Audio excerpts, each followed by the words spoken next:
Last numerical कौन सा किया था कल? करंट डेंसिटी लिख दिया था। बहुत सही।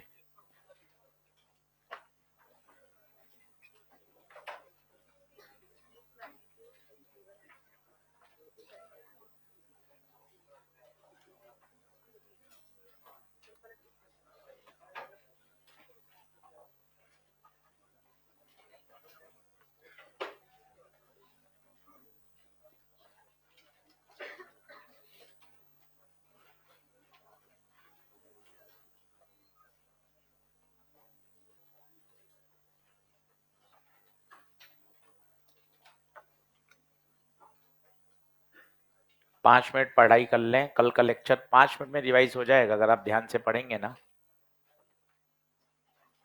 बेस्ट टाइम होता है मॉर्निंग रिवीजन का, लंबे समय तक याद रहता है।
पाँच 10 मिनट की घड़ी थोड़ी सी और तेज चलाओ।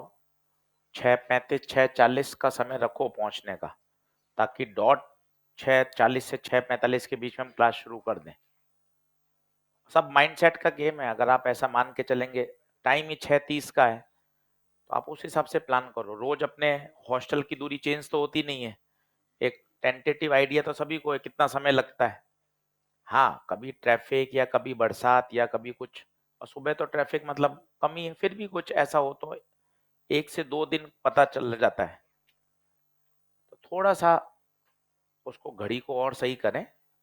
सब अपने ऊपर है, देखिए, है ना। बहाने भी अपने ऊपर है, माइंडसेट भी अपने ऊपर है। नीट के पेपर देने जाते हैं 1 घंटे पहले पहुंच जाते हैं, जरूरी है। यहाँ अपन उसको इतना इमरजेंसी नहीं लेते हैं। यहाँ भी उतना ही लेंगे कि नहीं यार, 6:30 तो अपने क्लास में पहुंच जाना है। 5 7 मिनट 8 मिनट सेट हुए, कॉपी पढ़ी, 6:40 6:45 क्लास शुरू। सब प्रैक्टिस का खेल है, ऐसा कोई असंभव थोड़ी ना है। अरे नहीं सर, क्या बात कर रहे हो, 6:40 कभी क्लास शुरू होती है क्या? ऐसा कुछ भी नहीं है। हम तो इतने साल से टाइम पे ही जाते हैं, 10 मिनट पहले पहुंच जाते हैं क्लास में। आप भी कोशिश करोगे, आप भी आ जाओगे। तो सब माइंडसेट का गेम होता है ना, इसलिए थोड़ा सा माइंडसेट और पॉजिटिव करें। अपने लिए पढ़ाई कर रहे हैं, सीधी सीधी बात है। चलो क्लास नोट्स निकालिए, हैंग डालिए। करंट डेंसिटी, कल हमने लिख लिया था करंट डेंसिटी। करंट डेंसिटी एक वेक्टर क्वांटिटी है जिसका मैग्नीट्यूड होता है करंट अपॉन एरिया। मोस्टली सवाल तो इसी से सॉल्व हो जाते हैं। 12th बोर्ड के बच्चे को हम इतना पढ़ा दें उसका काम चल जाता है, पर हमारे लिए कुछ और इसकी फीलिंग लाना जरूरी है। तो पहला तो बेसिक फॉर्मूला 2-3 बार बोल लीजिए। जे का क्या होता है? आई बाय ए। जे बराबर, अब थोड़े से बेसिक बेसिक फॉर्मूले देख लेते हैं, फिर उसके बाद मैं आपको जे का फील दिलाऊंगा कि जे है क्या, किस तरह के और अच्छे सवाल बन सकते हैं। तो पहले तो कुछ बेसिक देख लें। जैसे हम जानते हैं आई बराबर होता है एन ए ई वी, बहुत पॉपुलर फॉर्मूला है। आई बराबर N A E V D. V D का याद करिए, कल बताया था, धीरे धीरे याद करेंगे तो याद हो जाएगा। ई ई ई अपॉन एम इंटू, ये स्टैंडर्ड फॉर्मूले हैं, इनको याद नहीं करेंगे काम चलेगा ही नहीं। फॉर्मूले इलेक्ट्रोडायनेमिक्स में बहुत सारे हैं, इसलिए इनको याद करिए। वीडी को पुट कर दीजिए, तो आई बराबर एन ए ई, वीडी की जगह ई ई अपॉन एम इंटू, इस ए को नीचे ले जाओ, तो आई बाय ए एन, ई और E square upon M into tau into E. अब आप देखिए, आई बटा ए कौन? जे। किसी एक मटेरियल के लिए एन कांस्टेंट रहता है, E electronic charge, M mass of the electron, tau relaxation time, ये सब फॉर अ गिवन मटेरियल क्या है? कांस्टेंट। इसको बोल दिया सिग्मा। तो भाई एक बहुत ही पॉपुलर फॉर्मूला आ गया, जे बराबर सिग्मा ई। और मजे की बात है, ओम्स लॉ यही है, हमें जो पढ़ाया जाता है V बराबर आई आर, वो इसका सरल वर्जन है। वास्तविक ओम्स लॉ तो यही है, J बराबर sigma E, where sigma is what? Sigma is called conductivity. Conductivity which depends on material. लिख लीजिए अच्छे से। थोड़े से मैथमेटिकल चीजें हैं, इधर से उधर सब्स्टिट्यूट करना, उसको रीअरेंज करना। घर पर भी रफ कॉपी लेकर पढ़ें, ऐसा नहीं होता ना कि एसएसटी की तरह पढ़ें। विज्ञान को पढ़ने का तरीका ही नहीं है। एक रफ कॉपी रखें, जो पढ़ा उसको एक बार लिख लिया। न्यूमेरिकल करेंगे तब तो चाहिए ही रफ कॉपी।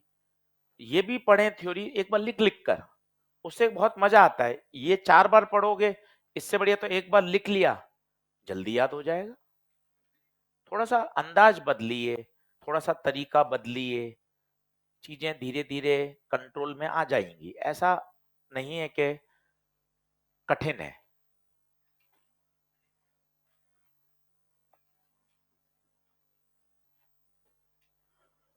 तो भाई साहब एक नया फॉर्मूला आ गया सुबह सुबह, जे बराबर सिग्मा ई। एक एक टर्म के साथ दोस्ती कर लो। जे, जे करंट डेंसिटी, 2-3 बार बोल लो। जे करंट डेंसिटी, सिग्मा कंडक्टिविटी, ई इलेक्ट्रिक फील्ड। सिग्मा का उल्टा कर दें, छोटे बच्चे नहीं हम पढ़े हुए हैं, सिग्मा का उल्टा रो, रजिस्टिविटी।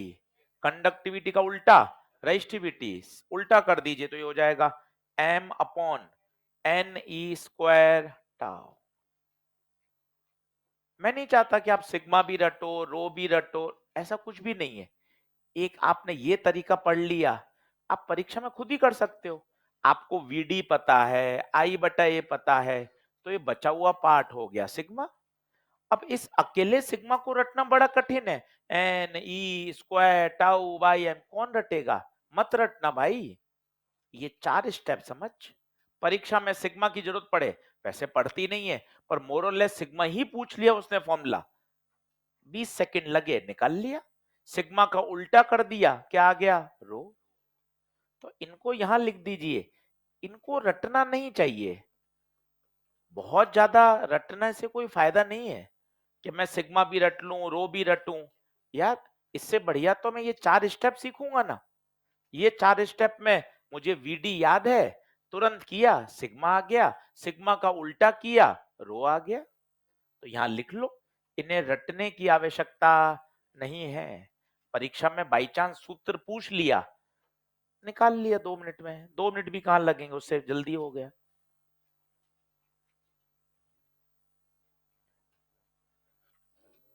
तो एक फेमस फॉर्मूला है, इसको आप बॉक्स में डालिए, इसको स्टार लगाइए, इसको हाईलाइट करिए, J बराबर सिग्मा ई। बहुत सवाल सॉल्व करेगा, J बराबर सिग्मा ई। क्या आगे बढ़ सकते हैं? अब मैं आपको J का फील दिलाता हूं कि J है क्या, क्योंकि J इतना जल्दी समझ में भी नहीं आता, तो J धीरे धीरे दिमाग में बैठेगा। तो मैं नेक्स्ट स्लाइड कर रहा हूं, फटाफट से देख लीजिए, जो लेट आए हैं वो थोड़ी सी जगह छोड़ दे,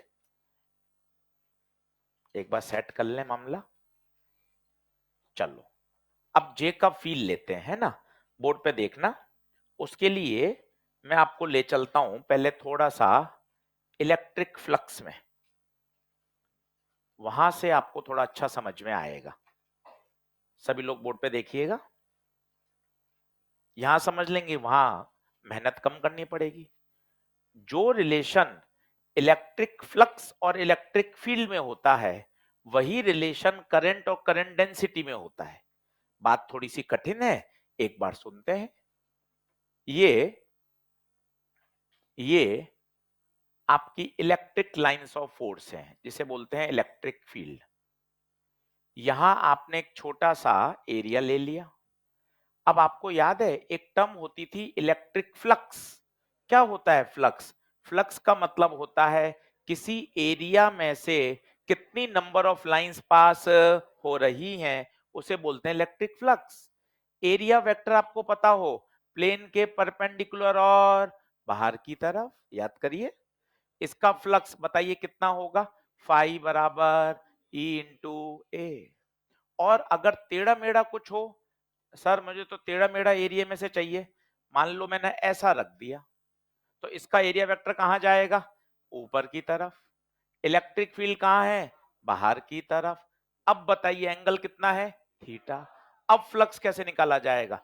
ई A cos theta, and the flux को लिख सकता हूं मैं ई डॉट ए।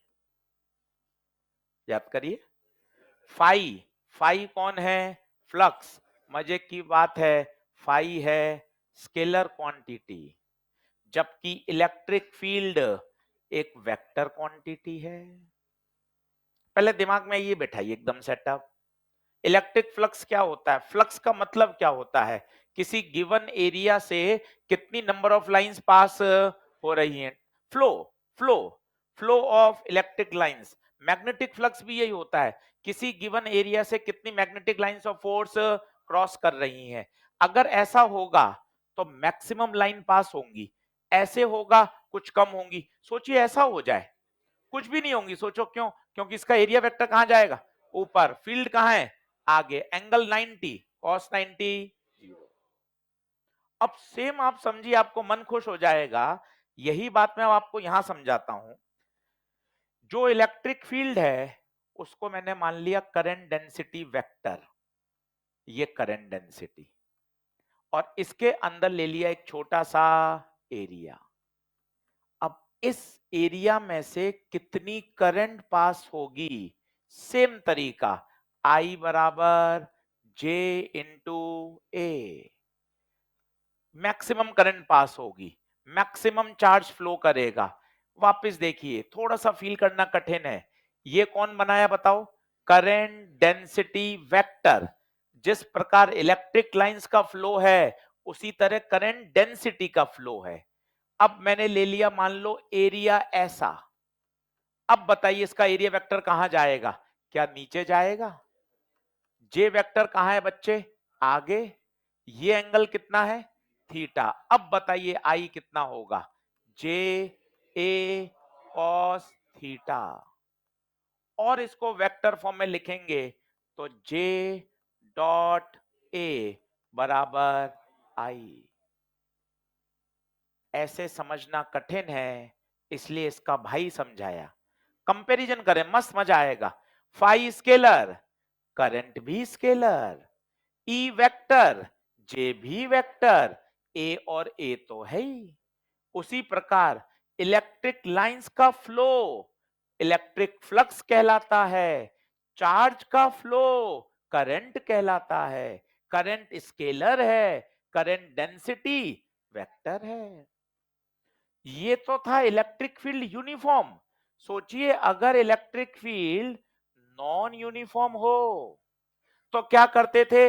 एक छोटा सा एरिया लेते थे डीए, इससे बताइए फ्लक्स, छोटा फ्लक्स ई डॉट डीए, और टोटल फ्लक्स के लिए इसका integration E dot DA. Same यहां कोशिश करिए, अगर आपका जो जे वेक्टर है वो यूनिफॉर्म ना होकर कैसा हो? वेरिएबल। जे कैसा है? वेरिएबल है।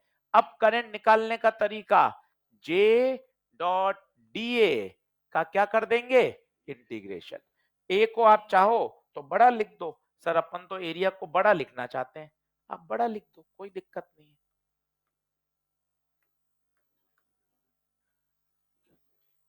ये इतने सारे फॉर्मूले हैं, 90% इसी से हो जाएगा मोस्टली। जे बराबर आई बाई ए, जे बराबर आई बाई ए। पर कुछ आपको अच्छे सवाल करने बढ़िया लेवल के, तब आपको इतने सारी बातें करंट डेंसिटी की फील करनी पड़ेंगी। कभी वेक्टर फॉर्म में दे रखा हो तो जे डॉट ए लगाना पड़ेगा, कभी थीटा के रूप में दे रखा हो तो जे कॉस थीटा लगाना पड़ेगा, कभी जे का फंक्शन दे रखा होगा तो integration of J dot D ए लगाना पड़ेगा। उसको समझना से बेहतर है फ्लक्स को फील करिए। और अब मैं जो पहला सेंटेंस बोल रहा हूं वो सुनिए। जो फ्लक्स और फील्ड में रिलेशन होता है, जो फ्लक्स और फील्ड में रिलेशन होता है, वही रिलेशन करंट और करंट डेंसिटी में होता है। फ्लक्स स्केलर है, करंट स्केलर है, इलेक्ट्रिक फील्ड वेक्टर है, करंट डेंसिटी भी वेक्टर है। क्या बात समझ में आ रही है? एक बार सेटअप बनाइए वापस ऐसा इसी तरह का, फिर इसका कंक्लूड करते हैं इसको, और फिर 3-4 न्यूमेरिकल करके आपको दिखाता हूं।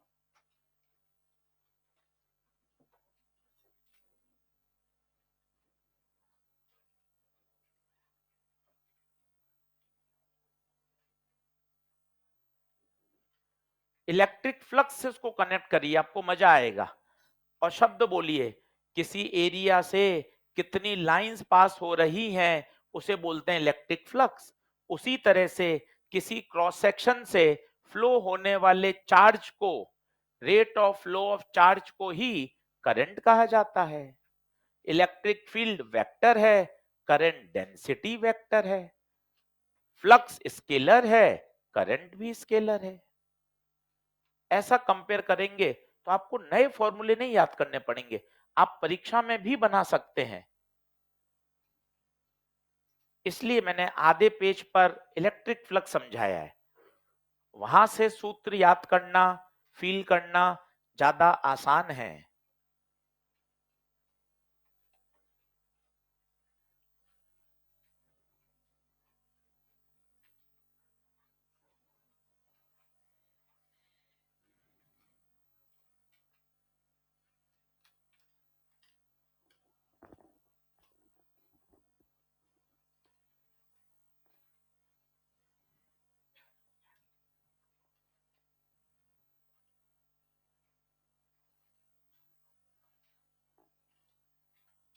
बुकलेट से ईएलपी 1 सॉल्व करना शुरू करनी है, शुरू करिए, रोज पढ़िए। 45-55 मिनट का होमवर्क है, रोज रोज पढ़िए। बस आपने अगर ये अपने दिमाग में बैठा लिया ना, रोज पढ़ना है, आप यकीन मानिए काम हो जाएगा। बस ये बात मैं आपसे कहना चाहता हूं। रोज पढ़िए, रोज।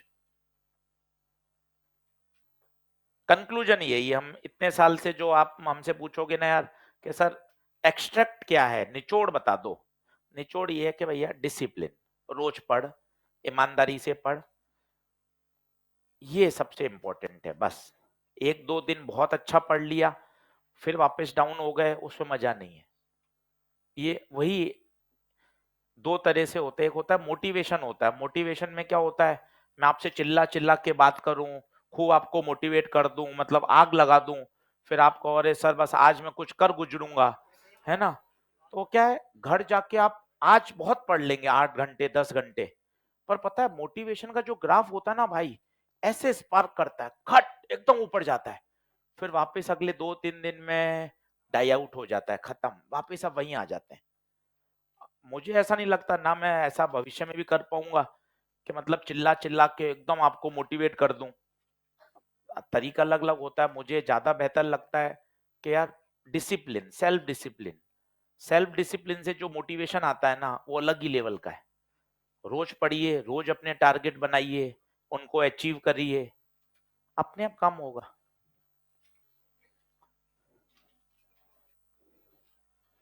चलिए, क्या पेज आगे करूं क्या? इन तीनों को रटना कठिन है, ये तीन याद करना आसान है। E dot A, vector form में दे रखा हो E dot A, simple E into A, function दे रखा हो तो integration of E dot D ए।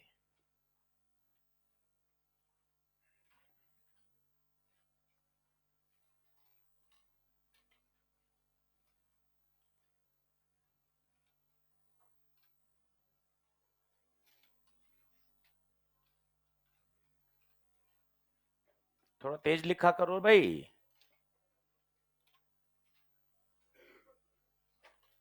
कई तो नोट्स बनाने ही आते हैं सुंदर सुंदर।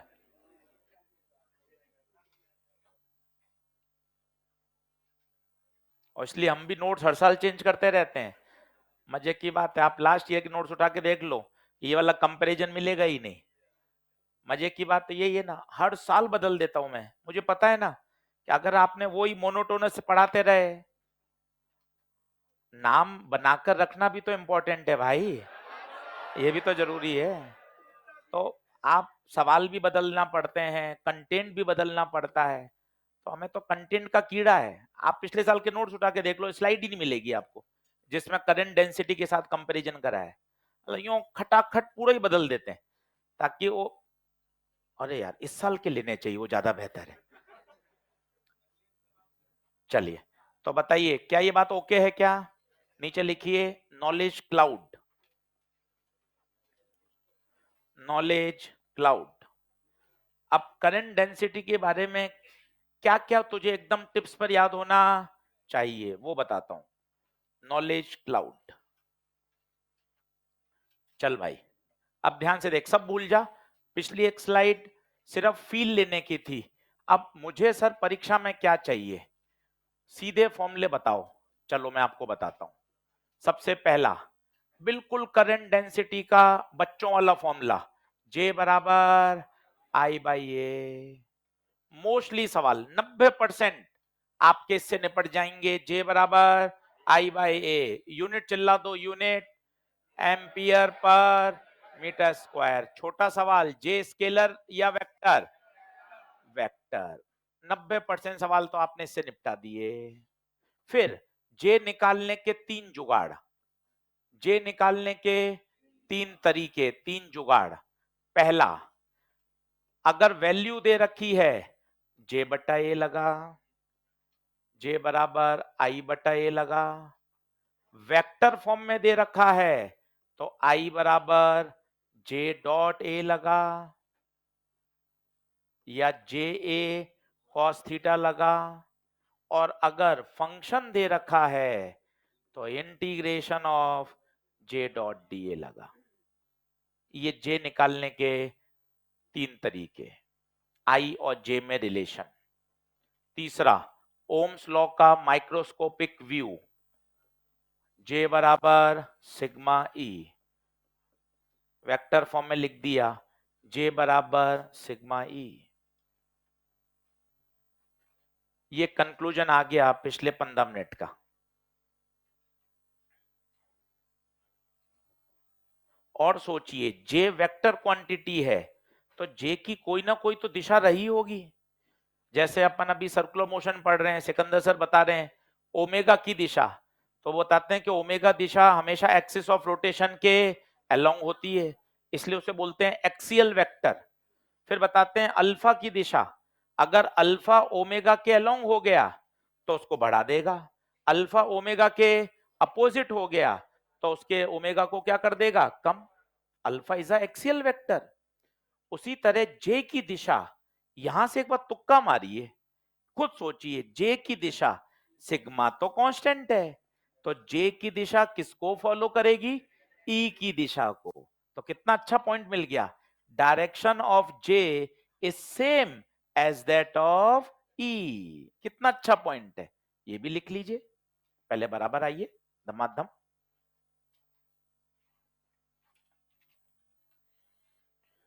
ईएलपी बुकलेट लेकर आइए रोज क्लास में, उससे क्या होगा, कुछ सवाल जो स्टैंडर्ड है कराने हैं, सवाल नंबर डाला आपने, ईएलपी खोली फटाफट कर लिया, सवाल लिखने का समय बच जाता है। तो कुछ बेसिक पैरामीटर फॉलो करिए, ईएलपी बुकलेट रोज लेकर आइए।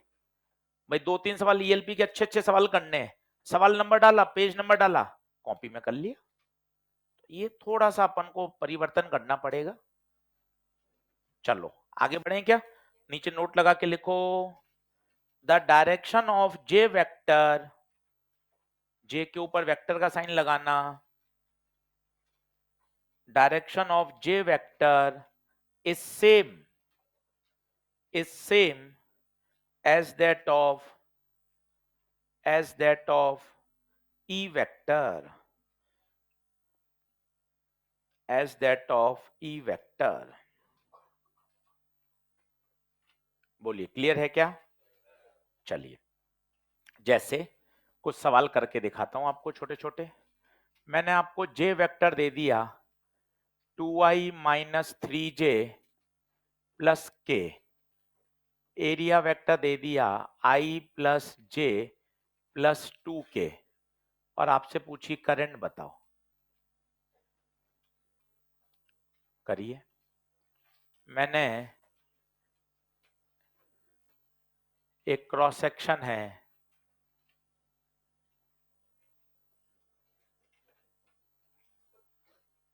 एरिया दे दिया आपको 2 metre square, cross section area दे दिया 2 मीटर स्क्वायर, ये आपको थीटा 45, जे दे दिया 10√2 एम्पियर पर मीटर स्क्वायर। आपसे पूछा करंट बताइए।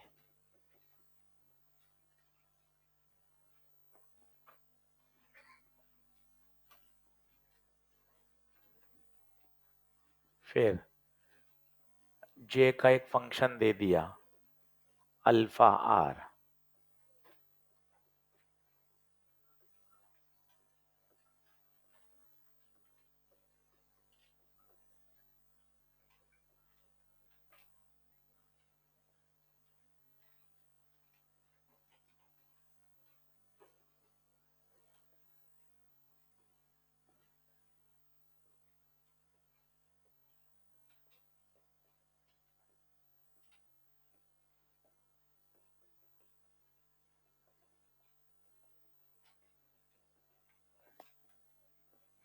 तीन सवाल दे दिए,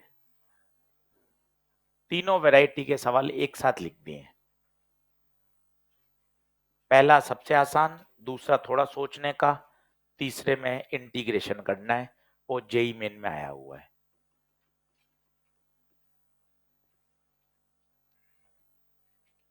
ट्राई करिए, काटा कूटा ही तो होगा, आगे फॉर्मूले दिए हुए हैं, कुछ कुछ लगाइए। नोट्स बनाने नहीं आए हैं, ये मानसिकता क्लियर रखिए कि अपन कोई सवाल और सॉल्यूशन बनाने के लिए थोड़ी ना आए हैं यार। फॉर्मूले बता ही दिए हैं सर ने, काटा पीटा करके देखते हैं।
करें क्या?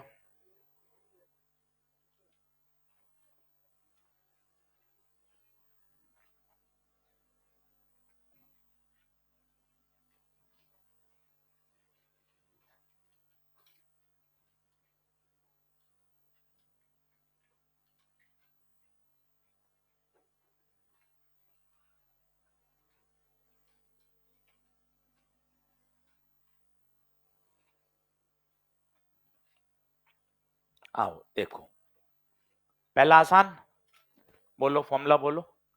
आई बराबर जे डॉट ए, जे बोलो, जे बोलो, सीधा कर दें डॉट, इतने तो बड़े हैं हम। जे डॉट आई को आई से, जे को के से, तो I dot I 2, J dot A -3, के डॉट के 2। सही है क्या? कितना आ रहा है आई? 1 एम्पियर।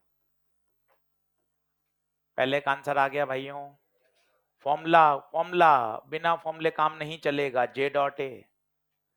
दूसरे में बताइए, आई बराबर जे ए कॉस थीटा, थीटा यही तो है जितना इस वाले से बना रहा है।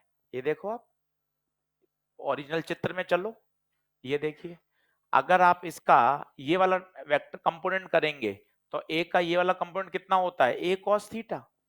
जैसे हम, थोड़ा सा मैं आपको बेसिक बताऊं कि थीटा ही क्यों आता है, वो देखिए, समझिए। इलेक्ट्रिक फ्लक्स में मेहनत कम लगेगी, पढ़ाई यहां कर लेंगे, वहां समय कम लगेगा। मान लो ये वाला है और इस लाइन से ये थीटा है, तो हम क्या करते हैं, इस एक के कंपोनेंट कर लेते हैं, ये वाला कंपोनेंट और ये वाला कंपोनेंट। इस एरिया का थीटा से चिपका हुआ ए कॉस थीटा, ये वाला। अब मुझे बताओ फ्लक्स किससे से पास होगा, ए कॉस या ए साइन? ए साइन से तो पास ही नहीं होगा। कैसे? फ्लक्स को मानो पानी का फ्लो, पानी बह रहा है, ये मैंने फ्रेम ऐसे डाल दिया। अब बताइए मैक्सिमम पानी पास होगा, मैंने फ्रेम ऐसे रख दिया, कुछ भी पास नहीं होगा ना। पानी ऐसे बह रहा है, महसूस करिए, इसके अंदर से कुछ भी फ्लो नहीं होगा। अब मान लो टेढ़ा है, तो अब टेढ़े के हम क्या करते हैं, दो कंपोनेंट, ये वाला कॉस थीटा, ये वाला। अब बताइए कौन सा यूजफुल है, कॉस या साइन? कॉस। इसलिए तो फॉर्मूले में क्या आया, ई डॉट ए, एरिया कौन सा, कॉस थीटा। थोड़ा सा कनेक्ट करिए चीजों को, धीरे धीरे टूटा फूटा समझेंगे, धीरे धीरे मजबूत होता जाएगा कि सर कॉस कंपोनेंट क्यों काम का है। ये एरिया था, इसके दो कंपोनेंट किए, ए कॉस ए साइन। इस वाले से electric lines of force pass ही नहीं हो रही हैं, ये वाला कितना हो जाएगा, ए कॉस।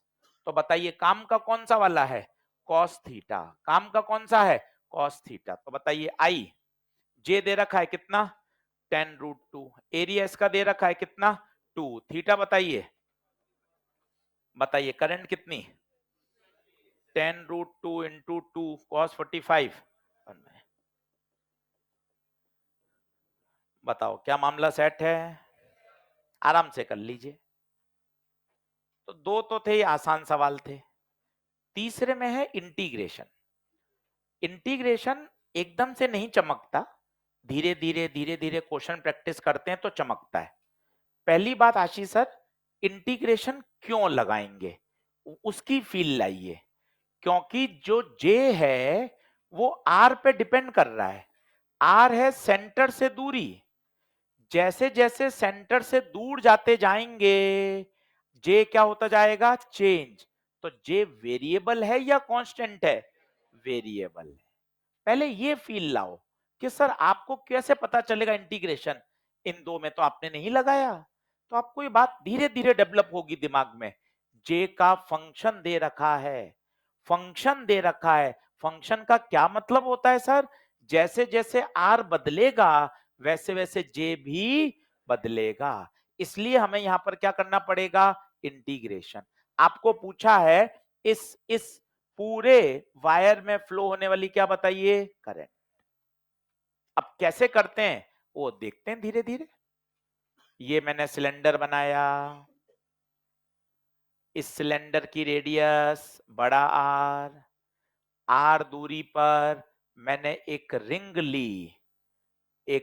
ली जिसकी थिकनेस ले ली डी आर। नीचे से देखेंगे तो ऐसे लगेगा क्रॉस सेक्शन में, आर रिंग की रेडियस और थिकनेस कितनी डी आर।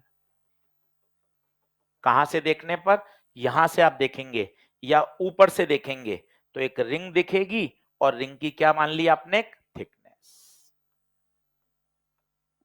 शुरू करिए करना। एक ये रिंग एज्यूम करी है। अब बताइए, जैसे जैसे मैं सारी रिंग का इंटीग्रेशन कर दूंगा तो मुझे टोटल करंट मिल जाएगी। आई का फॉर्मूला क्या होता है बताइए, जे डी ए, डॉट हटाएंगे तो थीटा आएगा, थीटा 0 आएगा, तो जे इंटू डी ए। सोचिए, एक सवाल में क्लिक नहीं करेगा, हर चैप्टर में 5-5 6-6 8-8 इंटीग्रेशन वाले सवाल करेंगे, धीरे धीरे चमकेगा। मुझे भी मन में पता है पूरे पेपर में इक्का दुक्का ही सवाल आते हैं, पर वो इक्का दुक्का भी हम छोड़ें क्यों, उसको धीरे धीरे दिमाग में बैठाएंगे।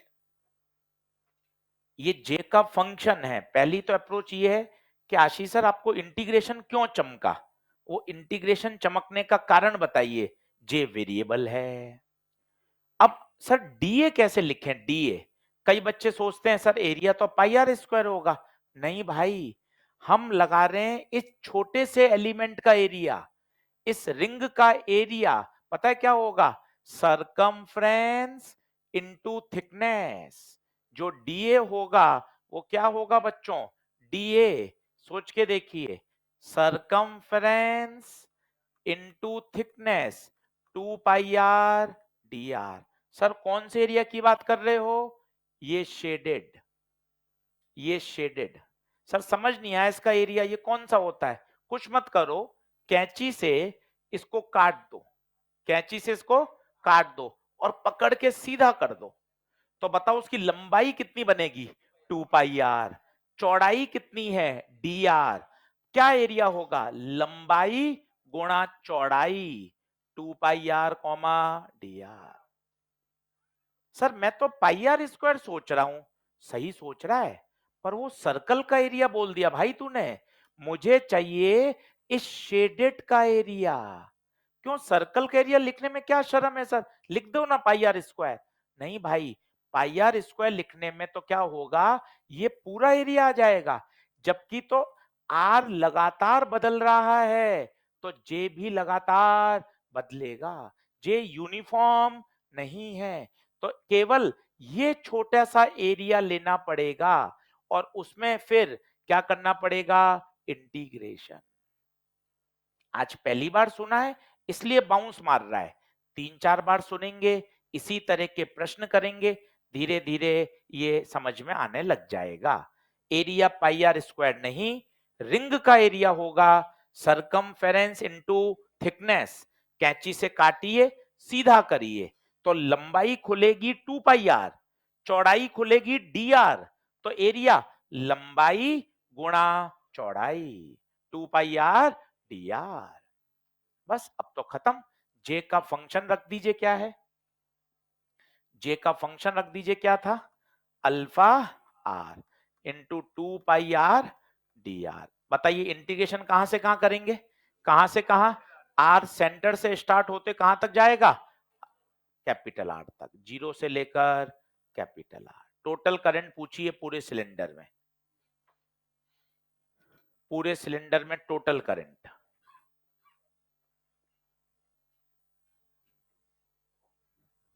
बना लीजिए।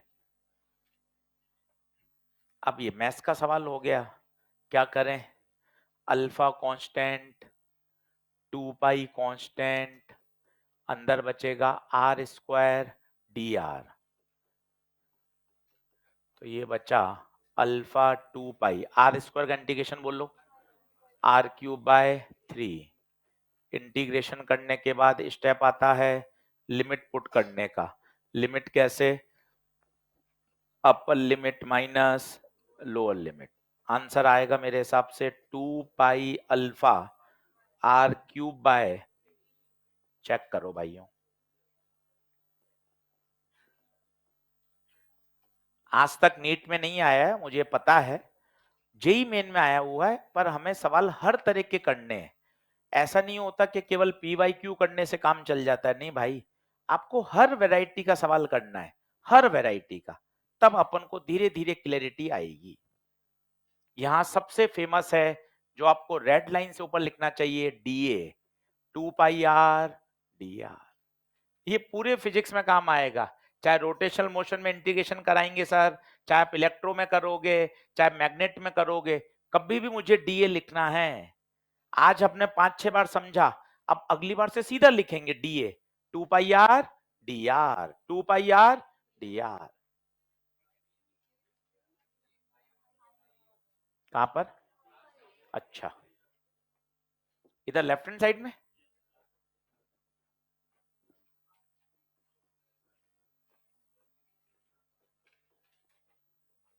सही है क्या? अब देख लो, अब बताओ क्या जे के तीनों वैरायटी क्लियर हैं? मैंने एक ही पेज पे तीनों वैरायटी लिखे, 1 मिनट ब्रेक लीजिए, तीनों वैरायटी को देखिए। पहला, वेक्टर फॉर्म में दे रखा हो, सीधा जे डॉट ए, एंगल के रूप में दे रखा हो, जे ए कॉस थीटा, जे का फंक्शन दे रखा हो, इंटीग्रेशन। इतना दिमाग में बैठाइए, तीनों वैरायटी के सवाल ईएलपी में, मॉड्यूल में, जेई मेन में आपको दिख जाएंगे। आपको सेट होना चाहिए, सवाल देखते ही अरे वेक्टर फॉर्म है, जे डॉट ए लगाओ, एंगल दे रखा है जे कॉस थीटा, फंक्शन दे रखा है इंटीग्रेशन। क्या आगे बढ़ सकते हैं क्या? चलिए और आगे बढ़ते हैं, इसमें से देख लीजिए कुछ नोट करना रह गया हो तो।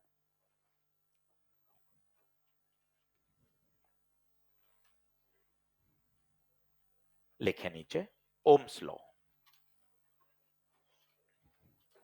Ohm's law.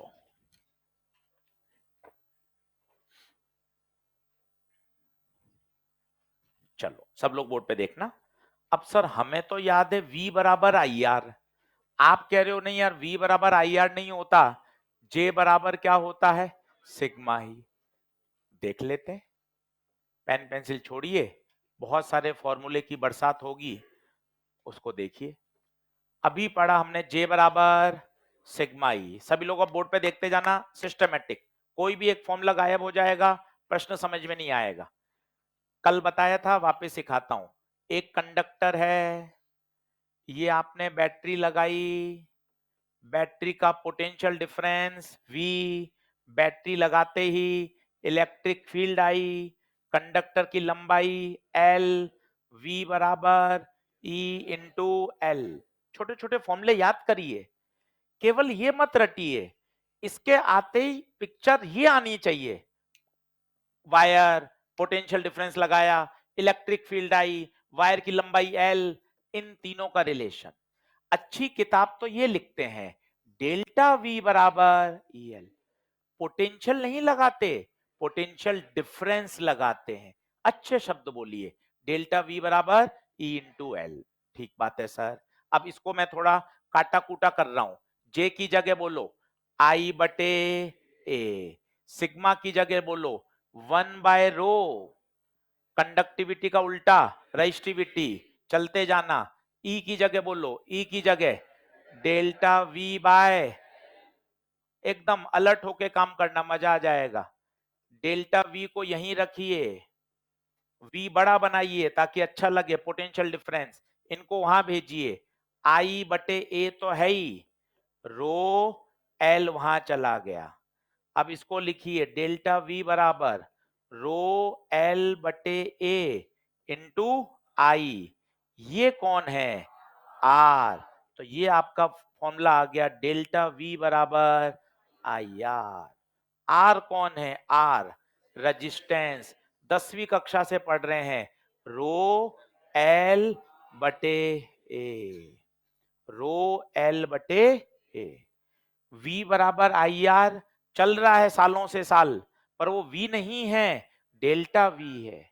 हम बोल देते हैं V बराबर आई आर चल रहा है, ठीक है, पर वो V नहीं होता है, वो होता है डेल्टा वी। करंट पोटेंशियल के कारण फ्लो नहीं होती, करंट फ्लो होती है पोटेंशियल डिफरेंस के कारण। अच्छा ये है डेल्टा वी बराबर आई आर। आई कौन है? करंट। आर कौन है? रेजिस्टेंस। रो, रो या तो रेजिस्टिविटी, एक दूसरा नाम और याद है आपको, स्पेसिफिक रेजिस्टेंस। लिखना शुरू करिए, लिखना शुरू करिए। तो J बराबर सिग्मा ई भी ओम्स लॉ है, और जो आपको 10वीं से रटा हुआ है वो तो सही है ही, V बराबर आई आर। दोनों को आपको रिलेट करना आना चाहिए। छोटे छोटे फॉर्मूले सीखो, इधर से उधर कन्वर्जन करना सीखो कि अच्छा डेल्टा वी बराबर ई एल, यहां से ई निकाल लिया।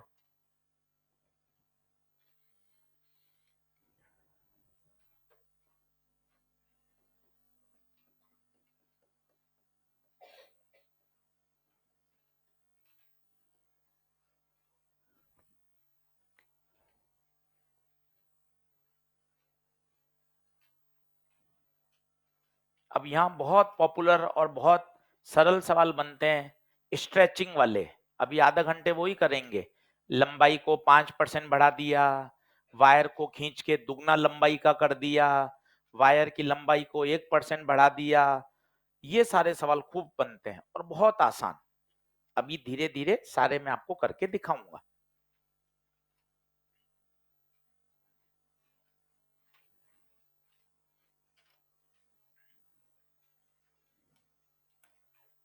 आर का फॉर्मूला 10वीं कक्षा के साइंस की किताब से वहीं से लिया गया है। आर बराबर rho L by A. Rho is called specific resistance. It depends on nature of material and temperature. and temperature sir temperature कैसे आ गया अचानक से? वो भी लाते हैं अभी टेम्परेचर।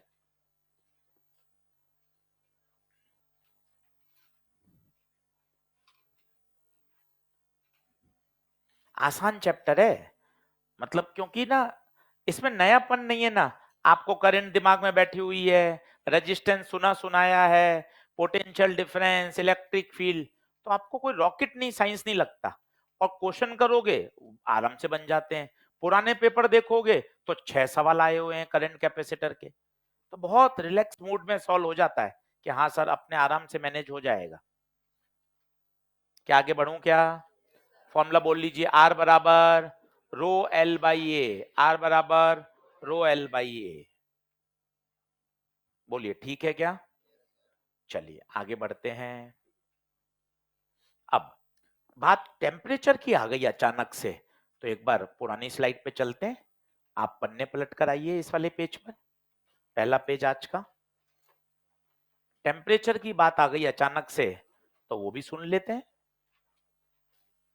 अब जरा सोचिए, टेम्परेचर आपने बढ़ा दिया। टेम्परेचर बढ़ाने से याद करिए थर्मल स्पीड बढ़ जाएगी। कल बताया था हाफ एम वी स्क्वायर बराबर 3/2 के टी। थर्मल स्पीड बढ़ जाएगी, तो जरा सोचिए ज्यादा स्पीड से इलेक्ट्रॉन भागेंगे तो कॉलिजन की संख्या बढ़ेगी या कम होगी? Number of collision becomes more frequent. बहुत ज्यादा कॉलिजन होंगे। सोचिए कॉलिजन ज्यादा होंगे तो रिलैक्सेशन टाइम, दो टक्कर के बीच का समय कम हो जाएगा। इसका मतलब तापमान के बढ़ने से टाओ कम होता है। टाओ कम होगा, मेरे बच्चे रो और टाउ इनवर्स हैं, टाउ कम होगा तो रो बढ़ जाए। छोटा सवाल अससन रीजन का। टेम्परेचर बढ़ाने पर टाउ कम होता है, रो वहीं चिपका लो, वहीं चिपका लो।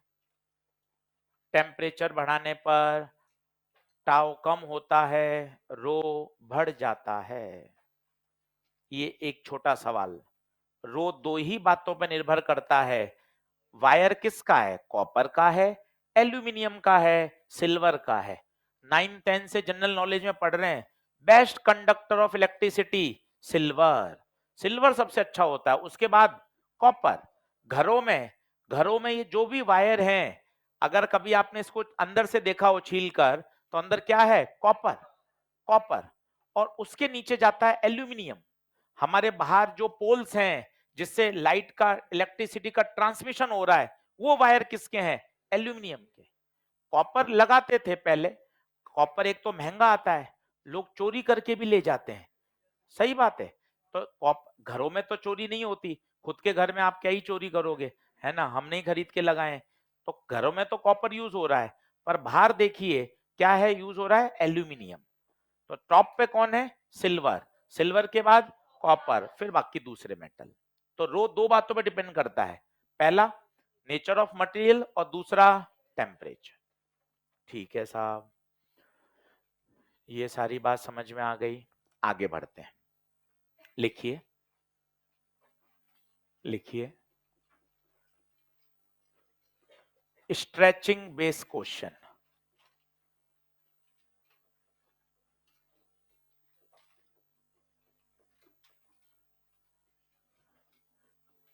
स्ट्रेच करना, बेंड करना, मेल्ट करके नया बनाना, ये सवाल बहुत पूछे जाते हैं। इन सभी में एक ही कॉन्सेप्ट है, वॉल्यूम क्या रहता है, कांस्टेंट। बोले तो मास कांस्टेंट रहता है। आप सोच के देखिए, एकदम एक वायर है, आपने उसको खींच के लंबा कर दिया, खींच के लंबा करने से लंबाई बढ़ गई, पता है एरिया ऑफ क्रॉस सेक्शन कम हो जाएगा। महसूस करिए, ये पेन है, इसको अगर आप खींच के लंबा करेंगे तो पेन का जो वॉल्यूम है, पेन का जो मास है, वो तो वही रहेगा। इसको मेल्ट करके आपने लंबा पेन बना दिया उतने ही मटेरियल से, तो ये जो क्रॉस सेक्शन है वो क्या हो जाएगा, कम। किसी वायर को हम खींचेंगे तो लंबाई बढ़ेगी तो क्रॉस सेक्शन एरिया कम होगा। कैसे, आप जरा फील करते हैं, ये फील करिए, ये वायर, ये इसकी लंबाई, ये इसका एरिया, तो इसका वॉल्यूम कितना होगा बताइए, एरिया इनटू लेंथ, ये क्या है, कांस्टेंट। तो एरिया लंबाई के इनवर्स है, लंबाई बढ़ेगी तो एरिया कम होगा। तो जैसे जैसे आप लंबाई बढ़ाते जाओगे एरिया आपका कम होता जाएगा, पर क्या सेम रहेगा, वॉल्यूम सेम रहेगा।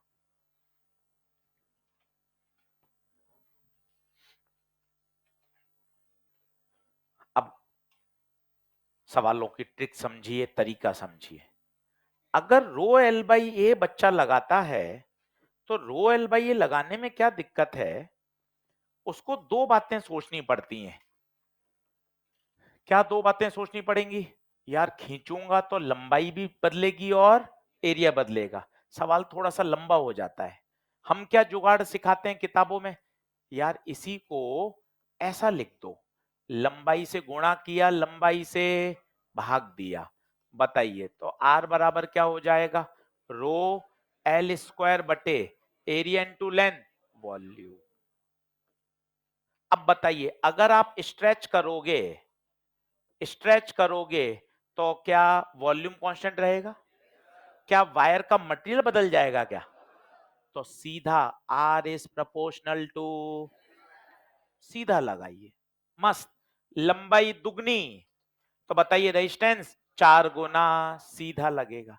तो सर एक डाउट है, यहां तो एल आ रहा है और यहां एल स्क्वायर, भैया यहां एल के बदलने से एरिया भी बदलेगा। तो ये सोचना कठिन है, ये सोचना आसान है, क्योंकि आपने इसको ऐसा सेट किया, इसमें से एरिया को ही आपने क्या कर दिया, गायब। कभी कभार वो लंबाई नहीं देता, कभी कभार लंबाई नहीं देता, एरिया दे देता है। अब मैं इसको क्या करता हूं, एरिया से गुणा भाग कर देता हूं। देखते जाइए, ये सब जुगाड़ है, सब जुगाड़ है। आर बराबर area into length, volume, area into area, area square, area square. अब बताइए रो कांस्टेंट, वॉल्यूम कांस्टेंट, तो आर किसके इनवर्सली प्रोपोर्शनल, सर कौन सा सही है, ये लगाऊं, ये लगाऊं या ये लगाऊं? तीनों सही है। क्वेश्चन बताएगा, वो कहेगा लंबाई को बढ़ा दिया, ये लगा।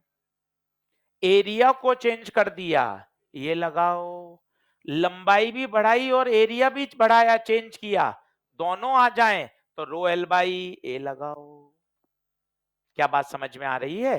नोट करिए, बहुत पॉपुलर क्वेश्चन है ये और बहुत आसान भी है, आप सोच सकते हो। जूम करना है या दिख रहा है? करूं क्या? लिख लो।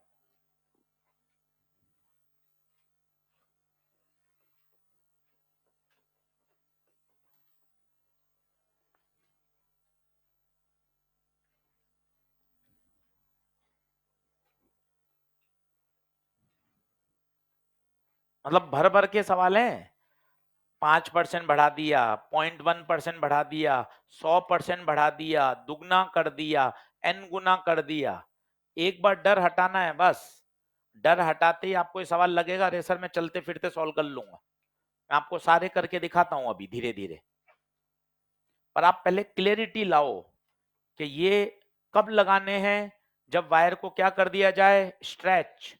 स्ट्रेच करना, मेल्ट करके नया बनाना, बेंड कर देना, इन सभी में वॉल्यूम हमेशा क्या रहता है, कांस्टेंट रहता है। कभी कभार वो मास दे देता है, सवाल में मास आ रहा है, यार अब मास कैसे लाऊं यार, सब सब जुगाड़ है। आर बराबर रो एल बाई ए। अब आपने क्वेश्चन देखा, उसमें लंबाई है और मास है, यार लंबाई और मास कहां से लाऊं यार, लंबाई तो चाहिए, एल से गुणा भाग कर रहा।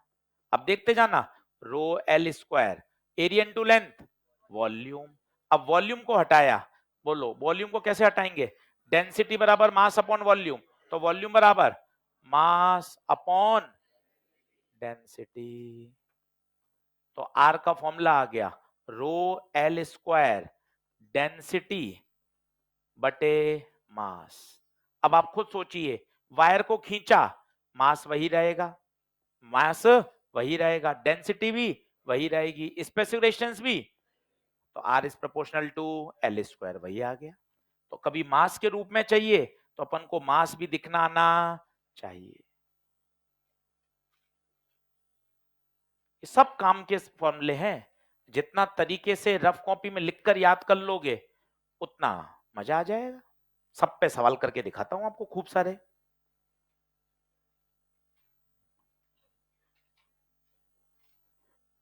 कन्वर्जन सीखो, हम चाहते हैं रफ कॉपी में कन्वर्जन करना सीखो। एल से मल्टीप्लाई डिवाइड किया तो क्या सोचा, एरिया से मल्टीप्लाई डिवाइड किया तो क्या हुआ, डेंसिटी को हटाया तो क्या होगा। डेंसिटी और रो अलग अलग हैं सर, ये डेंसिटी ये है कॉपर की डेंसिटी, रो यहां रो डेंसिटी नहीं है, रो क्या है, स्पेसिफिक रेजिस्टेंस। एक बार और लिख लो, क्योंकि तुम्हें लग रहा है अरे रो तो डेंसिटी है ना, रो डेंसिटी नहीं है, रो है स्पेसिफिक रेजिस्टेंस।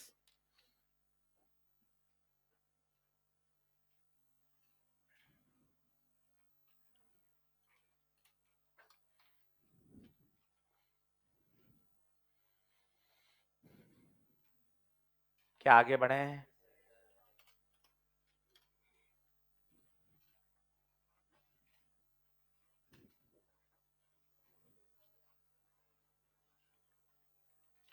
करें सवाल?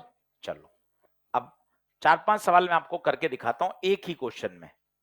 पहले एक समझिए, परसेंटेज चेंज का क्या मतलब होता है। परसेंटेज चेंज का क्या मतलब होता है, परसेंटेज चेंज का मतलब होता है final minus initial upon initial into 100।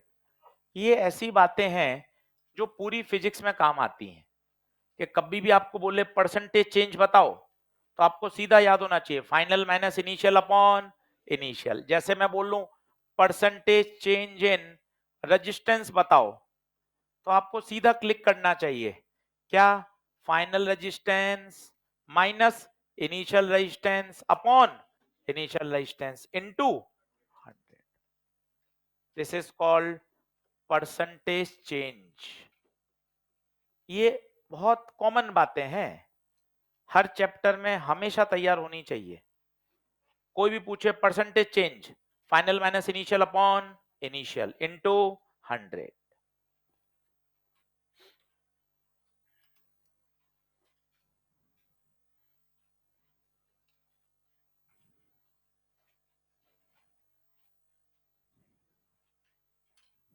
क्या आगे बढ़ें क्या?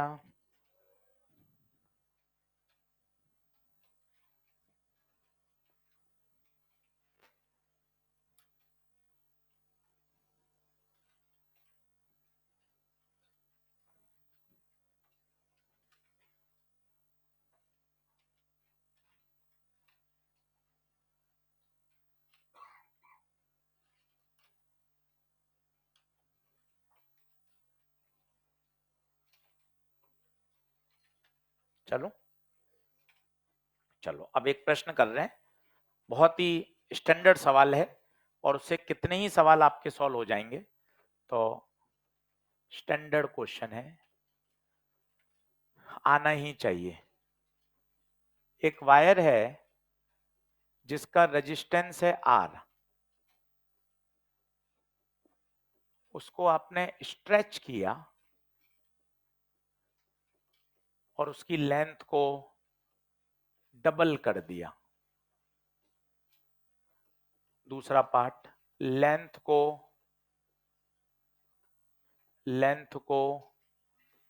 20% बढ़ा दिया. तीसरा पार्ट, लेंथ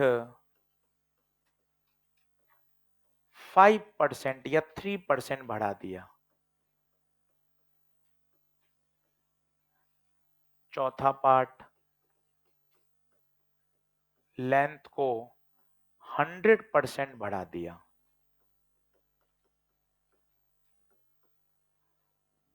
ये अलग अलग तरह के सवाल हैं.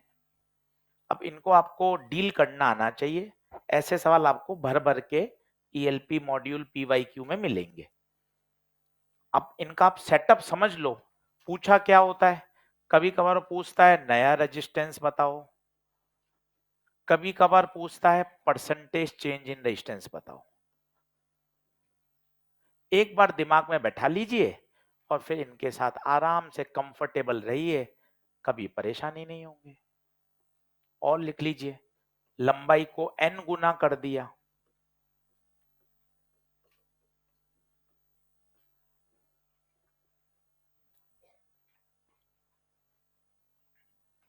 पांच इसलिए कर दिए, 4 ही देता तो आंसर आ जाने चालू हो जाते. ऑप्शन 3, ऑप्शन 2, जबकि 4 ऑप्शन नहीं है, 4 पार्ट है, तो इसलिए इसको 5 बना दिए. अब कैसे करना है, सॉल्यूशन मत छापो, पहले माइंड मेकअप करो. आपने इतने दिन पढ़ाई करी ली है, आपको पता है परसेंटेज चेंज दो वैरायटी के होते हैं. एक होता है 5% से ज्यादा और एक होता है 5% से कम. सबसे पहला जो सवाल देखते ही दिमाग में आना चाहिए, पूरी फिजिक्स में लागू होता है. परसेंटेज चेंज में दो वैरायटी बनती हैं, 5% से ज्यादा, 5% से कम. 5% से कम वाले में हम लगाते हैं कैलकुलस. 5% से ज्यादा वाले सवालों को बेसिक तरीके से किया जाता है. तो पहला स्टेप, 5% से कम वाले सवाल कौन सा है? तीसरा. इसको हल करने का तरीका अलग है, बाकी सबको हल करने का तरीका अलग है. तो पहला हम करते हैं, 5% से कम वाले सवालों को कैसे डील किया जाता है. सभी लोग बोर्ड पे देखो, पहले समझ लो. पहला दिमाग का सबसे पहला निर्णय, क्या सवाल 5% से कम है या ज्यादा? आपने देखा 5% से कम. दूसरा डिसीजन, वायर को स्ट्रेच किया है, लंबाई के बारे में बात हो रही है, तो कौन सा formula? R is proportional to L square. Decision, अगर एरिया के बारे में बात होती तो R is inversely proportional to A square. ये बातें दिमाग में आपको लानी पड़ेंगी. सबसे पहला 5% से कम, फिर सटीक फॉर्मूला। अब इसको कैसे लिखते हैं वो देखिए। आर को लिखते हैं delta R by R into 100, power को आगे ले आइए, twice of delta L by L into 100। ये चीज क्या है? ये है परसेंटेज चेंज। ये क्या है? Percentage change in L. ये है परसेंटेज चेंज इन एल। सीधा सॉल्व हो जाएगा। तीसरा पार्ट कर रहे हैं, कितना दे रखा है बताइए? 3%। तीसरा पार्ट सीधा आंसर आएगा। तो बताइए delta R by R into 100, ये कितना दे रखा है? 3%। तो बताइए आंसर कितना परसेंट आ गया? 6%। इस बात को दिमाग में बैठाइए, 2-3 बार और समझाता हूं। पहला निर्णय 5% से कम। कम को सवालों को ऐसा करते हैं, सर एक बार और सिखा दो, एक बार और सीख ले फिर लिखना, एक बार और सीख ले, पहली बार देख रहे हो और देख लो, जिन्होंने कर रखा है को पता है 5% से कम। कोई जनरल रिलेशन बताता हूं, y बराबर X square Y cube upon Z square, मान लो ये करना है। 5% से कम, बताइए पावर को आगे लाइए, 2 delta X by X, power को आगे लाइए 3 डेल्टा वाई बाय वाई। इसमें कंफ्यूज हो रहे हैं, माइनस लूं प्लस लूं, क्यों परेशान हो रहा है? ऊपर ले जा, उसको ऊपर ले जाना भाई। ये लो, आपको तो ये पता है सर ने पावर को आगे लाना है, ऊपर ले जाओ। अब बोलो -2 delta Z by Z, Y को क्या लिखेंगे? Delta Y by Y.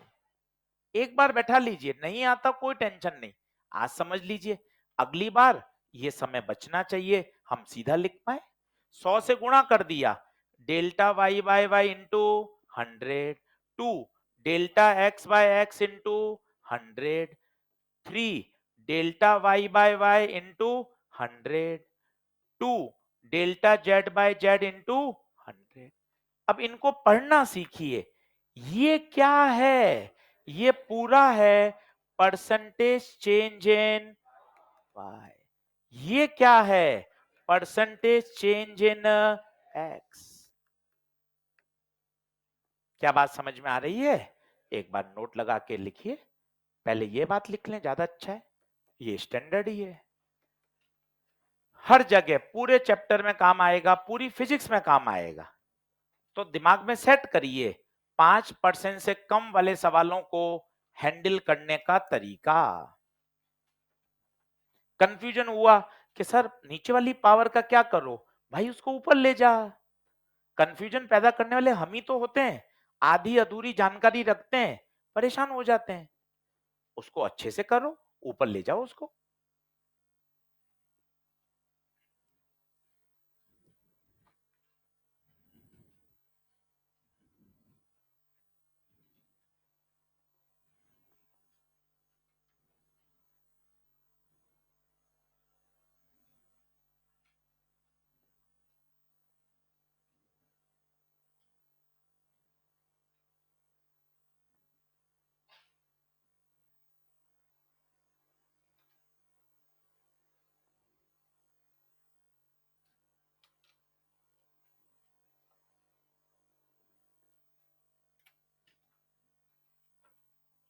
एक बार समय लगाओ, पहली बार समय लगता है, पहले 15-20 दिन नई नई बातें आएंगी, डिफरेंशिएशन भी सिखाया, ग्राफ आएगा, स्लोप भी सिखाएंगे, परसेंटेज भी सिखाएंगे, पहले चैप्टर में लगता है। फिर तो बार बार जब यूज आएगा ना तो इतना समय नहीं लगेगा, पर एक बार समझाना जरूरी है, सीधा नहीं लिख सकते, एक बार टाइम बिल्ड करना पड़ता है, चीजों को समझाना पड़ता है, बेसिक बातें आनी पड़ती हैं।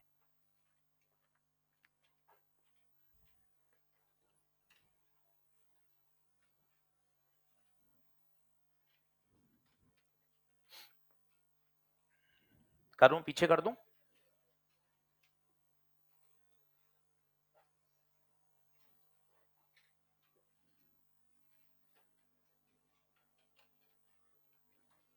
हाँ, दोनों तरफ क्या होना चाहिए? हाँ वाई नहीं होना चाहिए, बिल्कुल सही बात है, बहुत बढ़िया, इसको वाई नॉट कर लो, बिल्कुल सही बात कही उसने, पढ़े हुए बच्चों का ये फायदा होता है।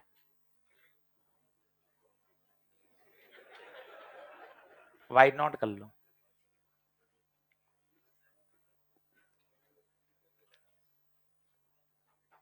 नहीं सही बात है, ये क्वांटिटी अलग है और वो अलग है, वाई नॉट कर लीजिए।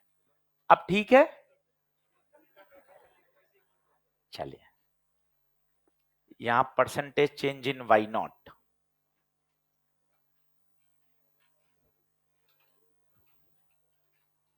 बिल्कुल ठीक बात है। चलिए साहब पिछले सवाल में आ जाएं। अब बताओ 5% से कम की ट्रिक किस में लगाओगे? पहला, दूसरा, तीसरा, चौथा, पांचवा? तीसरे का हल छाप लो, पूरा लिखो तीसरा सॉल्यूशन।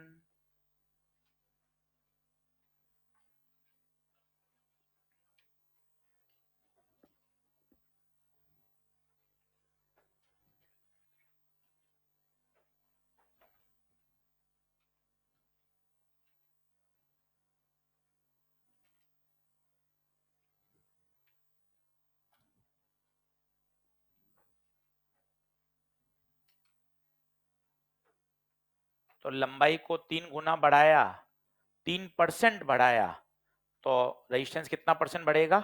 6%। कल फिर कराऊंगा एक एक सवाल, 2 दिन दिमाग में सेट होंगे तब ये परमानेंट हो जाएगा।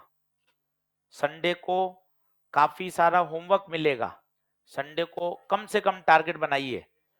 अरे टेस्ट 24 घंटे थोड़ी ना होता है, सुबह 9 से 12 होगा या 2 से 5 होगा, उसके बाद तो फ्री हो। हाँ बहुत बढ़िया, चलिए क्या ओके है क्या तीसरा? अब चालू करता हूं पहले से, आइए फटाफट, पहले से आइए। लंबाई को क्या कर दिया? डबल। सब लोग बोर्ड पे देखो, बहुत आसान सवाल हैं बच्चों वाले। R is proportional to L square, बार बार लिखो, जब भी स्ट्रेचिंग शब्द आ जाए तब तब मुझे एल स्क्वायर ही सोचना चाहिए। अब मौखिक करिए, लंबाई डबल, डबल का स्क्वायर 4, तो रेजिस्टेंस बिकम्स 4 टाइम्स। थोड़े बड़े बच्चे बनो, धीरे धीरे दिमाग चलाओ, लंबाई दुगनी तो रेजिस्टेंस 4 गुना। नन्हे मुन्ने स्टाइल में करना है, R is proportional to L square, R1/R2, L1/L2, लंबाई डबल, L2 की जगह 2L1, तो L1 L2 की जगह 2L1, इसको सॉल्व करोगे तो अभी वही आएगा R2 बराबर 4R1। पर धीरे धीरे इस पर आइए, कोशिश करेंगे तो आएगा, लंबाई दुगना, दुगने का स्क्वायर 4 गुना। अब आपसे पूछा परसेंटेज चेंज बताओ, बोलो क्या होगा? Final minus initial upon initial into 100, बताओ कितना? Final 4R, initial R into 100, बता कितना परसेंट? 300%। प्लस आने का मतलब 300% बढ़ गया, माइनस आता मतलब घट गया। करके रखो एक एक बढ़िया तरीके से सवाल। डर लगता है, इन्हीं प्रश्नों को वापस करो, चैप्टर ठीक समझ में आ रहा है, ईएलपी करो मॉड्यूल करो, दो ही बात हो सकती है। सर कम आ रहा है, पहली बार आया हूं कोटा, पहली बार पढ़ रहा हूं, भैया इन्हीं प्रश्नों को एक बार वापस कर रफ कॉपी में, कोई टेंशन नहीं, उसके बाद मॉड्यूल कर। सर क्लास में 100% समझ में आ रहा है, पढ़वा भी है, पहले अच्छे से तैयार है, मॉड्यूल करो, ईएलपी करो, जेई मेन के क्वेश्चन करो, एनसीईआरटी करो। बोलो पहला पार्ट ओके, दूसरे पार्ट पे आओ, खुद करो। लेंथ को कितना परसेंट बढ़ाया? 20%। क्या 5% से ज्यादा है क्या? तो वो वाली ट्रिक नहीं लगेगी।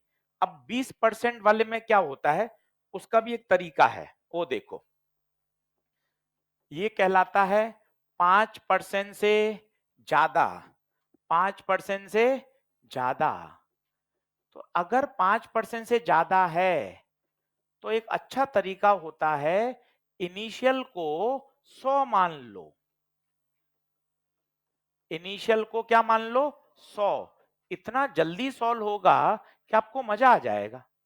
इनिशियल को 100 मान लो। इनिशियल कितना मान लिया? 100। लंबाई इनिशियल कितनी मान ली? 100।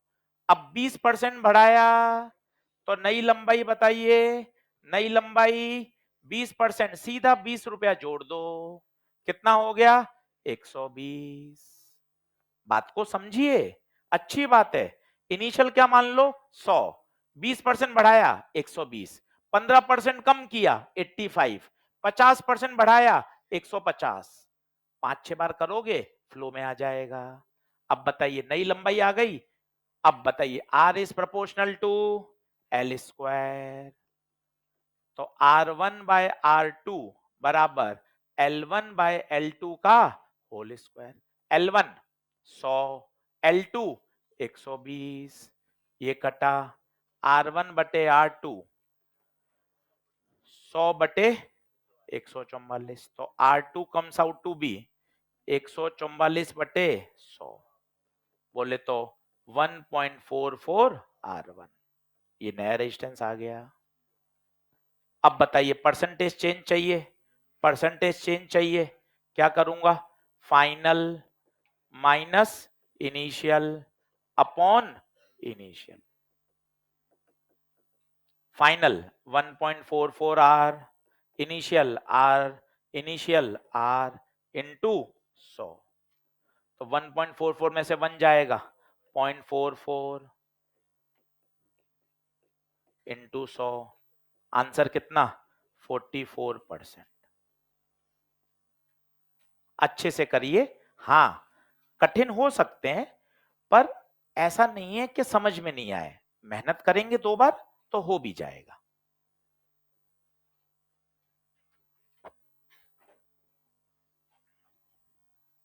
और छोटा तरीका भी बताता हूं कि सर इससे भी मैं फास्ट कर सकता हूं, वो भी सिखाता हूं आपको।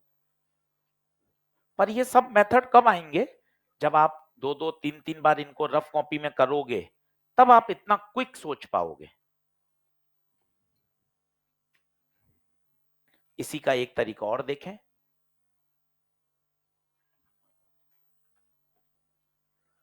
तो मुझे तो सबसे अच्छा ये लगता है कि इनिशियल क्या मान लो? 100। उसमें झगड़ा ही नहीं है। 20% बढ़ाया 120। 18% कम किया 100 माइनस 18। 50% बढ़ाया 100 प्लस 50। 40% कम किया 100 माइनस 40। परेशानी नहीं है। ये एक तरीका है। अब और तरीका सिखाता हूं कि सर और भी इसको अलग तरीके से सोचूं क्या मैं? चलो करते हैं मेहनत। मिटाऊं क्या?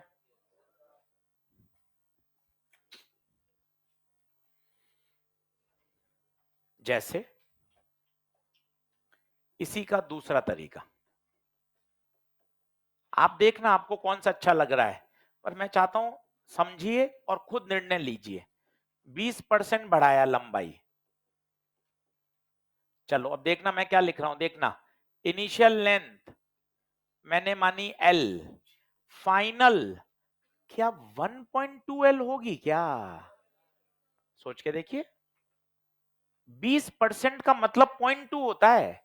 कैसे? देखो 20%, 20% बढ़ाई तो नई लंबाई इनिशियल की कितनी परसेंट बढ़ा दी? 20। तो L ये कटा 2/10 0.2, L प्लस 0.2 1.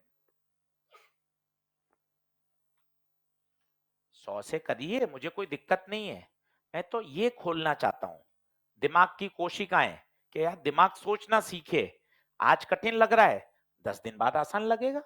कि 20% बढ़ाना मतलब L से कितना कर देना? 1.2L कर देना। अब ये देखना ये मौखिक हो जाएगा।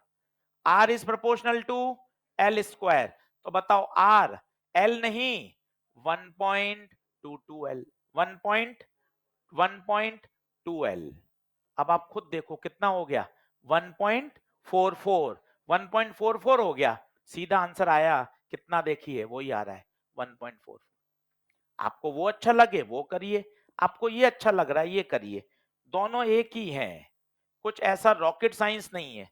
अब यहां देखिए R2/R1, L2/L1, L2 फाइनल लंबाई 1.2L, 1.2 का स्क्वायर बताइए कितना, 1.44। ये इसलिए करा है क्योंकि ना किताबों में पुराने बच्चे अगर अपने स्कूल लेवल पर ट्यूशन लेवल पे पढ़कर आए हैं तो उन्होंने ये देखा हुआ है, इसलिए ये कराया। इनिशियल 100 रुपए मानना आपको लगेगा यार बहुत आसान है, 100 में 20% बढ़ाया 120, 15% कम किया -15, तरीका वही है, आंसर सेम आएंगे, बिल्कुल मत परेशान होइए।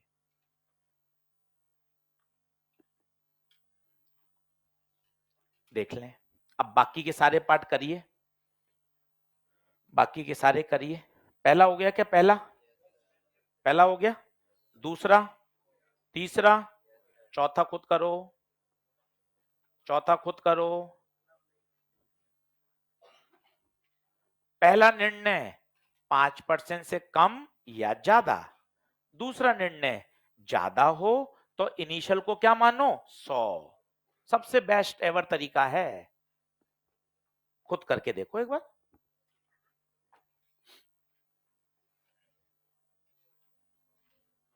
होगा 4 बार गलत होगा, आप परेशान मत हो, उसमें आप परेशान मत हो कि यार मेरा एक बार में सही नहीं आ रहा, कोई दिक्कत नहीं भाई, प्रैक्टिस से आ जाएगा। हाँ जी, कौन सा पार्ट करूं, तीसरा हो गया था, चौथा क्या था बताओ, कितने परसेंट बढ़ाया, लंबाई 100% बढ़ा दी।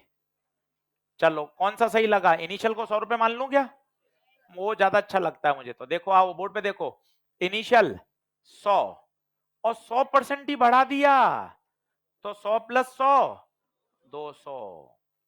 क्या बात क्लियर है क्या, तो फाइनल लंबाई बताओ कितनी आ गई, फाइनल लंबाई 200, तो R is proportional to, R is proportional to L²। अब बताइए, कई बच्चे तो यहीं से देख लेते हैं, 100% बढ़ाना मतलब लंबाई डबल, डबल, डबल का स्क्वायर 4 गुना, आंसर 4 गुना, परसेंटेज 300। छोटे बच्चे हैं, सॉल्व कर लो, R1/R2 बराबर L1/L, initial 100, final 200, 1/4, R2 comes out to be 4R1। Percentage change बताओ, percentage change final minus initial upon initial into 100, final 4R, initial R into 100, बताओ कितना percent, 300%।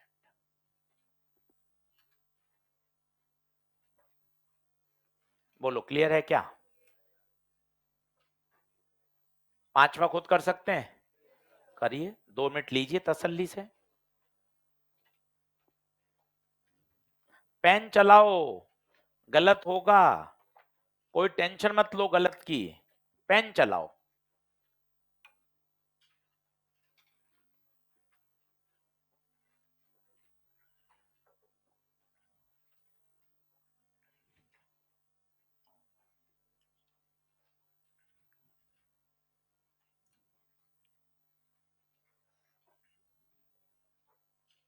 Homework कल ELP लेके आनी है, आज 1 वापस करिए, आज हमारी थोड़ी समझ बढ़ गई है, और ईएलपी नंबर 2 करिए, जो जो बीच में अटकते जा रहे हैं चिंता मत करिए, अपने आप उसका कंटेंट आते ही वो सॉल्व हो जाएगा, पर करके लाइए, ईएलपी 1, ईएलपी 2,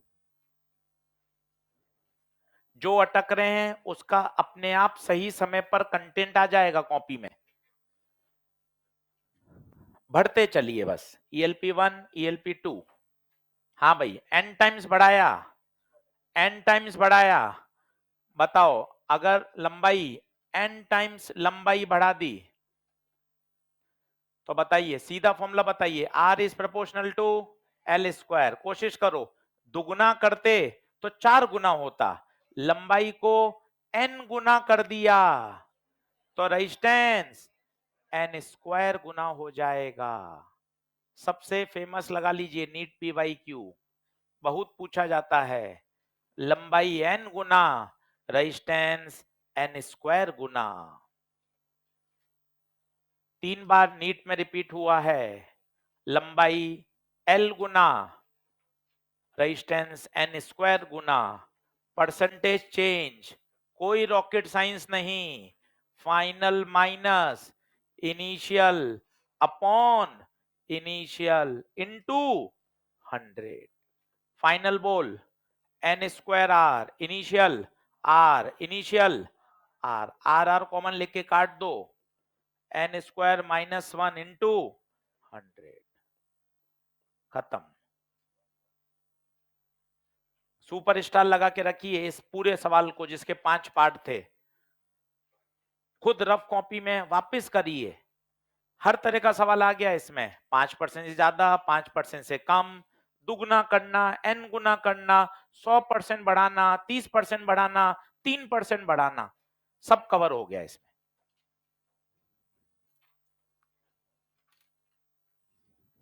देख लो तसल्ली से, 1 मिनट का ब्रेक ले लो, सारे आंसर सही सही लिख लो, घर जाके इसको खुद के अंदाज में फिर करो। नीचे लिखो, नोट लगाओ। A wire having non-uniform cross-sectional area. A wire having non-uniform cross-sectional area.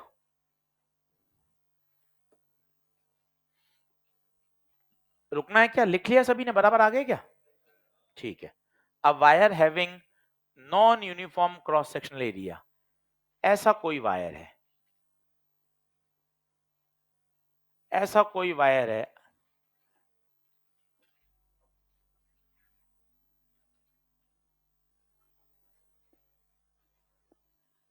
अब सबसे इंपॉर्टेंट बात, पहला पंच, मान लो यहां से 4 एम्पियर करंट आ रही है, यहां भी 4 एम्पियर, यहां से भी।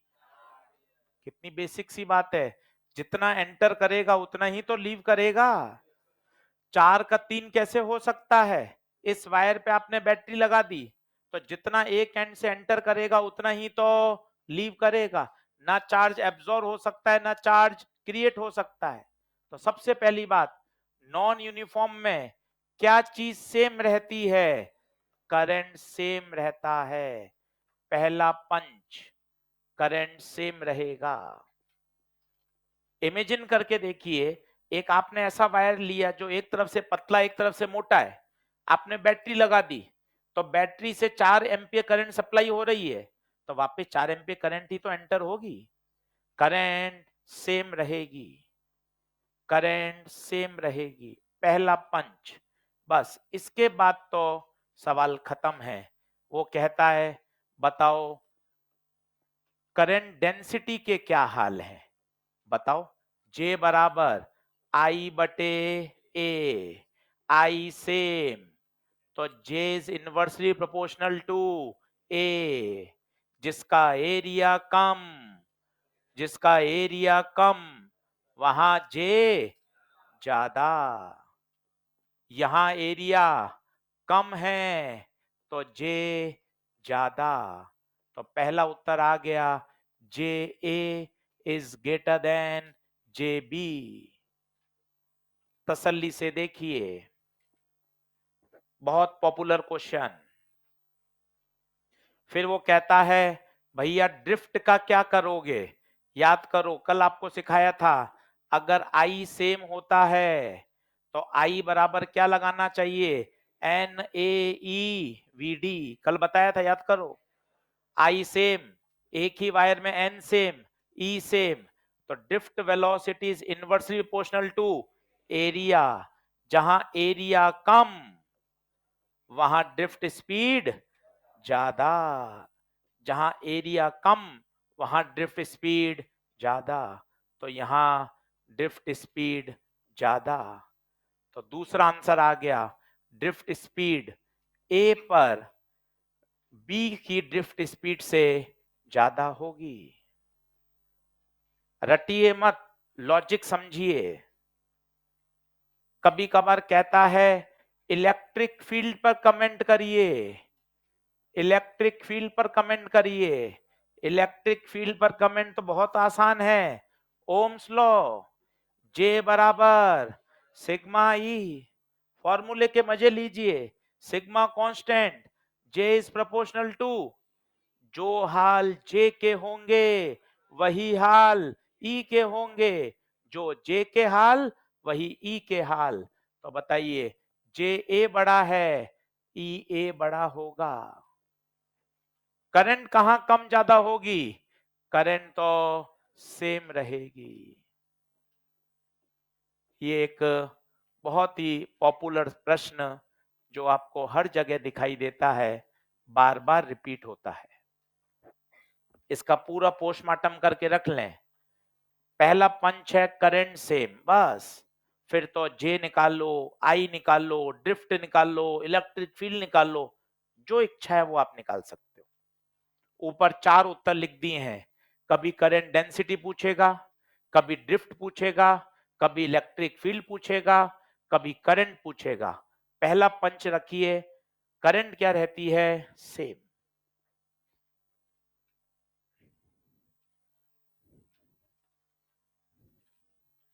बोलिए, क्या बात क्लियर है?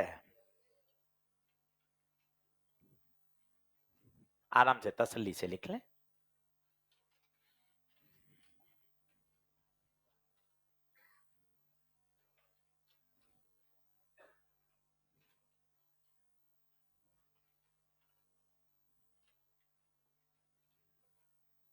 करूं अगला?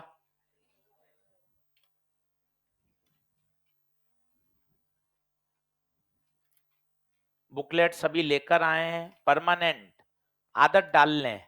घर पर रोज बुकलेट करनी है, रोज बुकलेट लेकर आनी है, ताकि क्या होगा, हम आपके डाउट साथ साथ लेते चलेंगे।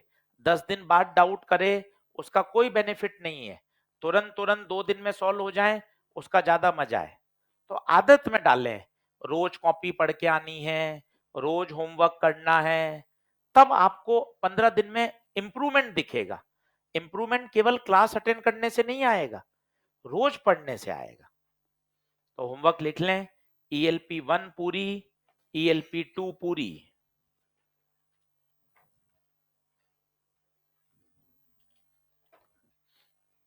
आगे लिखिए, हैंग डालिए, how to calculate, how to calculate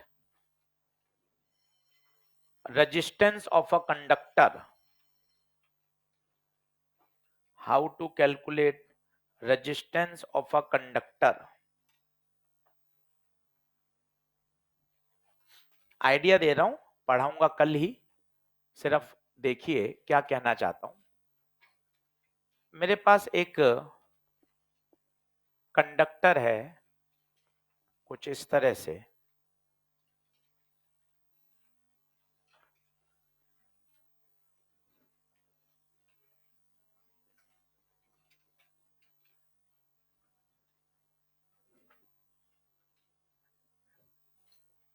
ये देखिए, ये रेक्टेंगुलर, ये ए है, ये बी है और ये सी है। सबसे बेस्ट एग्जांपल है, कॉपी ले लीजिए, डस्टर ले लीजिए, जैसे ये देखिए। अब कल इसको क्लियर करूंगा कि हम किन पॉइंट्स पे निकालना चाहते हैं। मान लो इन पॉइंट पे निकालोगे तो R बराबर होता है rho L by A. L लेंगे जितना पाथ करंट को चलना पड़ेगा, बताइए कितना चलना पड़ेगा? ए। क्रॉस सेक्शनल एरिया लेंगे ये वाला, कितना? बी इंटू सी। कल को वो कहेगा टर्मिनल यहां लगा दिए, अब बताइए करंट को कितना चलना पड़ेगा? नीचे से ऊपर, नीचे से ऊपर बी चलना पड़ेगा। क्रॉस सेक्शनल एरिया ये वाला आएगा। तो कल हम सीखेंगे अलग अलग बिंदुओं पर रेजिस्टेंस क्या आएगा, अलग अलग आएगा। कल इसको 15 से 20 में डिस्कस करेंगे। चलिए, होमवर्क दे ही दिया आपको ईएलपी 1-2। कल बुकलेट लेकर भी आइएगा, कल आपके डाउट्स भी लूंगा मैं, और कल से मॉड्यूल देना भी शुरू करेंगे। ईएलपी किसकी थी? ईएलपी पास कर देना भाई।